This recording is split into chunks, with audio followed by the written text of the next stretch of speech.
So since I saw that my burn video had about 300 clicks or hits this week, I I wanted to play burn again, and this time I'm going to keep. Let's see, since it's very exciting, I think to play burn, and the most important thing is to have a burn list that strongly relies on efficiency and speed. I have a burn list that has about, oh, in Iceland, that has about, let me say, 4 flame rifts, no creatures, and no cycle lands. I know cards like the needle drop thing here to speed up my clock and to fasten what we're playing with. So we have always yield. So we have the Curse of the Pierced Heart as a 4 of main deck to have a decent chance against Cloud of Fairies, against Fairies and Control, things like that. Since he doesn't have any kind of bounce, he can't deal with the Pierce. And he has about 1 counter in his hand, and I'm going to play my Chain Lightnings now. Because I think he... Yeah, okay, so he Spellstutter sprited this one. And this makes it possible to play my second Chain Lightning here and play around dice. And now we have to wait for about 13 turns till we win, which is... yeah, which is kind of bad. We do 4 lands, which is way too much for the burn deck here. But we still have the option of winning here, because we just have to stock our hand with cards and see if we get more cards and more and more. And if we have enough cards in our hand, we can start attacking. So this actually is the time in the game when I have to play my burn spells. So cast Sacrifice 2 mountains, down to 8. Playing Shot Volley here. Sacrificing this land as well. And now I have 5 turns to win. And he needs more than 5 turns. If I find any burn spell, I can play it. Let's see if he's fast enough here.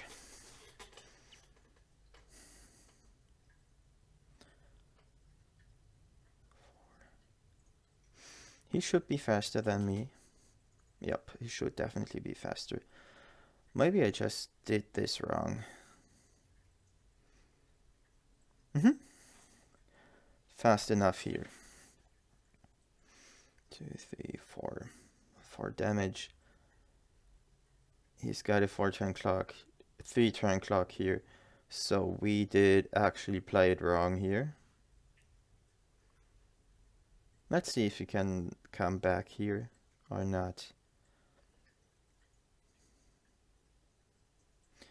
But I guess that is what we had to do. We had to play it here like that, just to find the window of getting rid of our cards and dealing damage here. Fire Blast is not exactly what we wanted to have, but it's pretty nice card to have here. 1, 2, 3, 4, 5, 6. So he has a 2 turn clock because he has a Spellstutter Sprite in his hand. If he has another counter spell here, we will lose next turn. And he actually should have one in his hand. Let's see. Another curse. So we lose.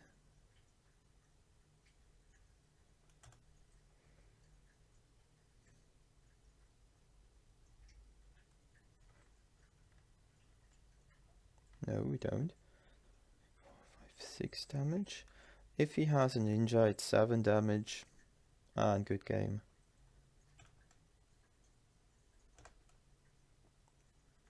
So we actually get another turn, which is quite nice here. So we need to draw a land. There is the land. And now we have to play the curse.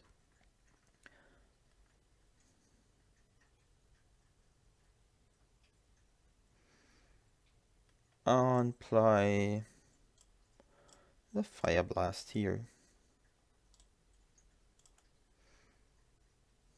If he has a counter, yep. Very close one. Let's see what we want to have in our sideboard, what we want to add here. And it's just, I want the Fire Slinger? I don't think it's good enough. I might want to have Smash, but I think our starting hand is good enough. Maybe Electricity for the fairies here. Well, let's go to Electricaries here and cut the Flame Slash. Maybe the Searing Blaze as well. I will spike in again. Let's cut these Searing Blazes. Yes, I want to play first. And this is a keep, since we have early pressure in the form of Chain Lightning, and we have 3, 7, 10, a lot of damage in our hand. If he doesn't find Hydroblast really soon, we are going to have a lot of fun here.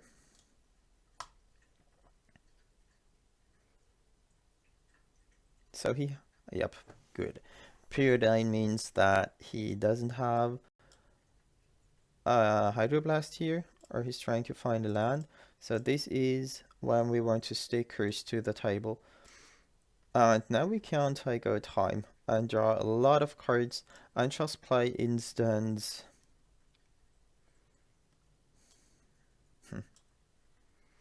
Okay.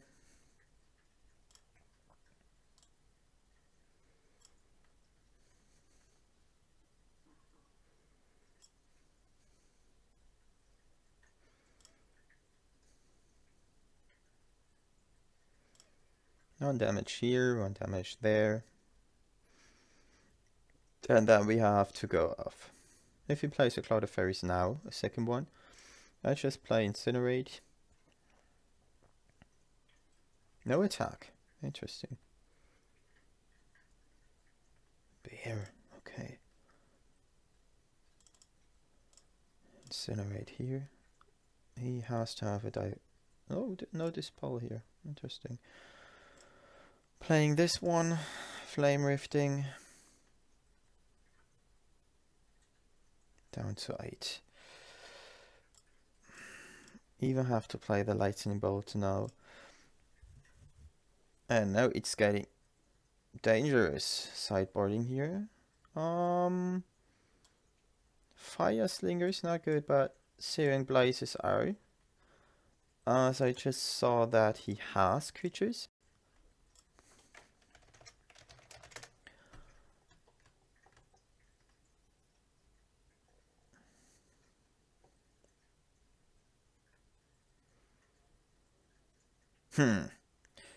Electricity is okay. We keep. If he has Delver, I want to use Electricity for the Delver here. If he doesn't, I'm going to suspend Riftbolt. Yup. You can have your probe here. It's too bad that he gets access to my whole hand here. What I don't like is that we have the second copy of Stagger Shock without having any third land here. But we might get a third land soon, and he doesn't have a second land, which is nice, because this is where we glance, where we have the option of building our Curse of the Pierced Heart, and then we have time to find Stagger Shock turns, let's say.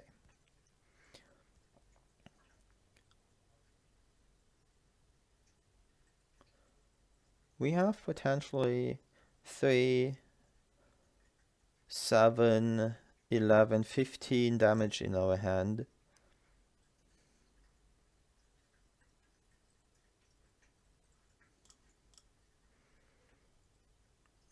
Maybe he's stuck on Hydroblast, one Hydroblast. We've both for I don't understand this. Play the curse here. And now I have to find a third land. Does he have Hydroblast here? If not, Curse might be the game winning or the match winning card here. And there is a Hydroblast, but it's not enough to have 2 or 3 Hydroblasts here, since I have Flame Rift, for example, and Stagger Shocks, but I need lands. One more land. I have a pretty critical hand because of Fire Blast and Shot Volley. And there is the Cloud of Fairies. And now it's getting dangerous. If I don't find the third land soon, I might lose this one. If he plays Cloud of Fairies in his turn again, I'm just going to play Electricity. If not, I will do nothing at all.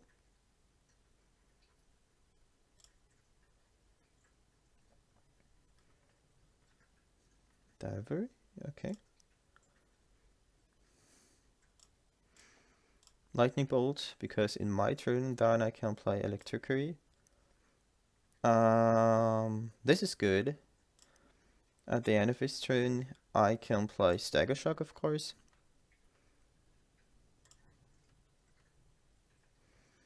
So what do I want to do now?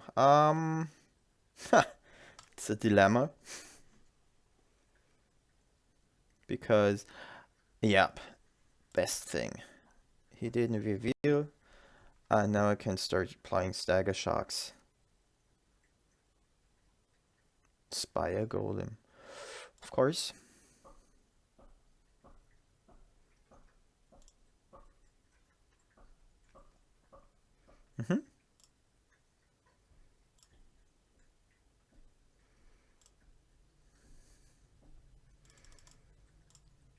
So now it's getting dangerous for us, just because he is 2, 5, 6, 7 damage a turn, potentially. And this is pretty hard and pretty rough for us. If he counters this one here, I'm going to play Electricity onto his 2 creatures in my turn, and see what happens afterwards. Let's see. So this is counterspelled, and this is a hard decision to make here. But I still cast this with Overload, because Spire Golem is not as dangerous as the Fairies would be and the Delver.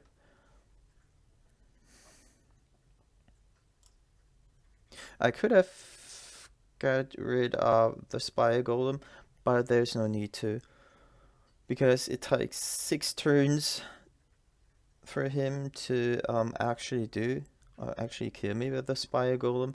He has another Spellstutter Sprite in his hand, which is good, but not too good, since we have Stagger Shocks and Curse of the Pierced Heart.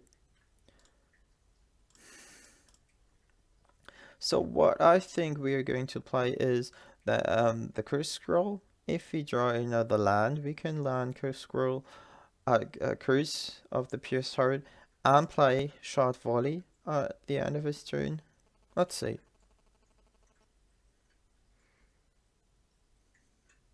Ninja is pretty hard here. Ninja is pretty strong card here. Okay, it's very late for the Curse.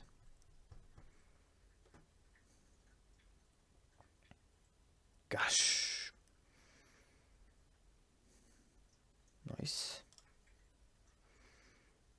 There actually is the land. Question is, do we have to play the other land? What could he have? Nobody plays Spell Pierce in Pauper, so we just play the Curse and pass the turn here. We might draw a Searing Blaze. And now he's down to 11. He deals 2 damage a turn and has 4 mana. Potentially he has 2 counterspells in his hand. Pretty rough spot that we're in right now.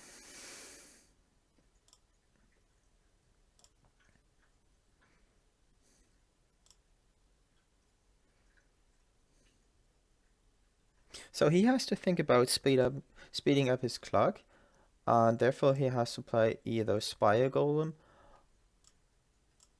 or do nothing at all. So we play Shot Volley here to bait on the Spell Stutter Sprite. Hydroblasting here, Third Hydroblast here. Let's whine a bit.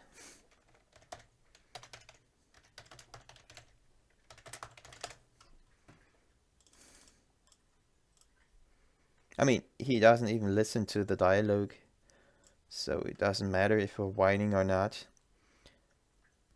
So he's down to 8. And we have 8 damage in our hand. But he's pretty fast.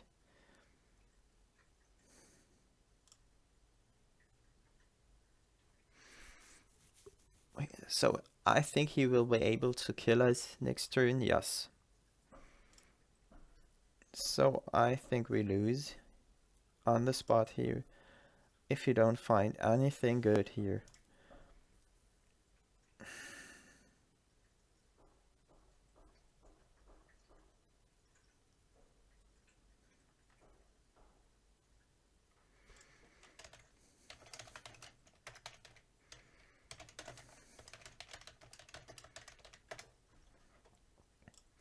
So we might have wanted to have any kind of artifact removal here for the Spire Golem.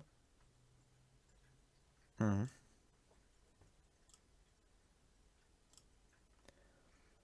more damage here, down to 6. And the Searing Blaze is bad right now. This is very bad, this Searing Blaze.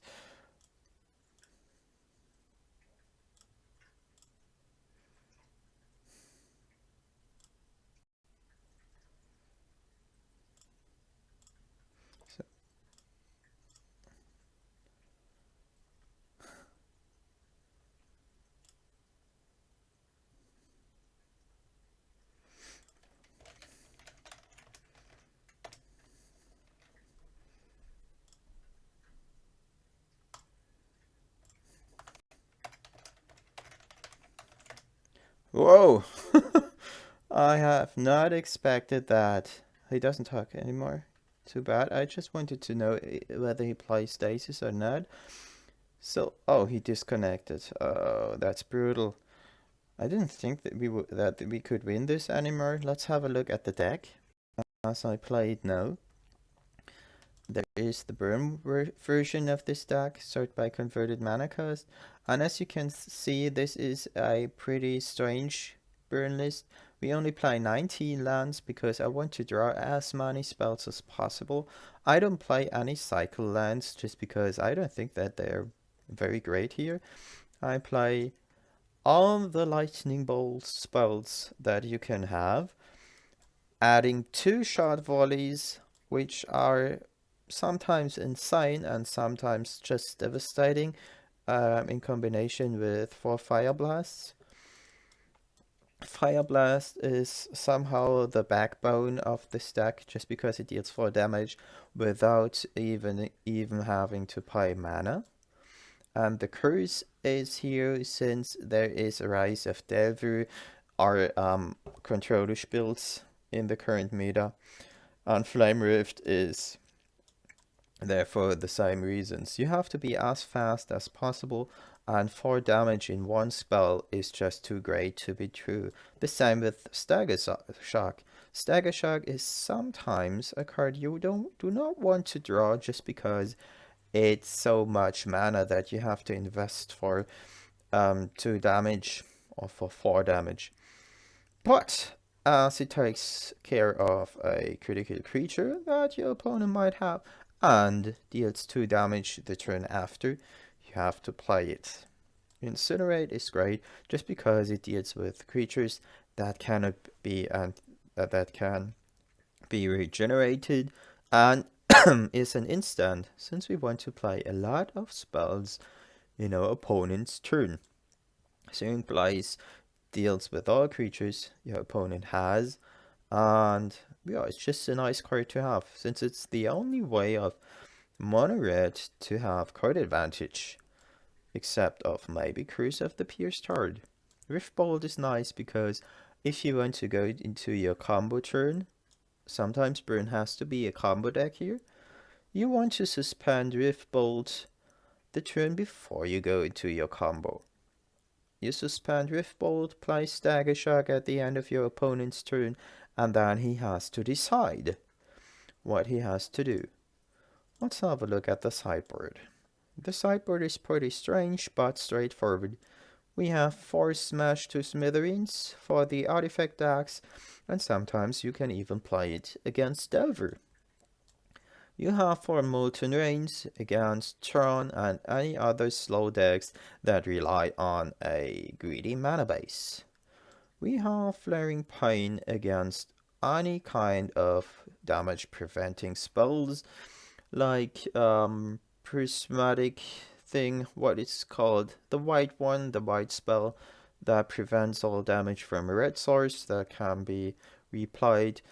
We have protection from circles of protection, and then we have this Martyr of Ashes, which you can play very good, or which can be very good against Enchantress and things like that. If I play against a controlish build, I want to have a 5th and 6th, what's it called, Curse of the Pierced Heart, and therefore I have the Fire Slinger. Sometimes you don't want to have the Fire Slinger just because controlish builds have so many removals that they don't board out removals, or that they can't board out all of their removals. So you have to be careful, and you have to think about it carefully if you want to have another Fire Slinger here. Electricity is nice against tokens, it's nice against Soul Sisters and decks like that. Sometimes it can even help you against fairies, if they play their fairies to counter your end of turn lightning bolt. You want to have an Electricity to get rid of all of their fairies. So if you want to play Burn in Pauper, you should start with this list here, just because it's, in my opinion, one of the best modifications of Burn, except of the sideboard, which is not, which is sometimes not used at all. Like these Flaring Pines, I don't use them very often. Matter of Ashes, I'm not sure of. Fire Slinger, not sure of as well. But these 8 cards are the backbone of my sideboard. If you enjoyed this video, subscribe and have a look at my other videos on Pauper Show on on YouTube as well. Thank you very much for watching. This is Miko.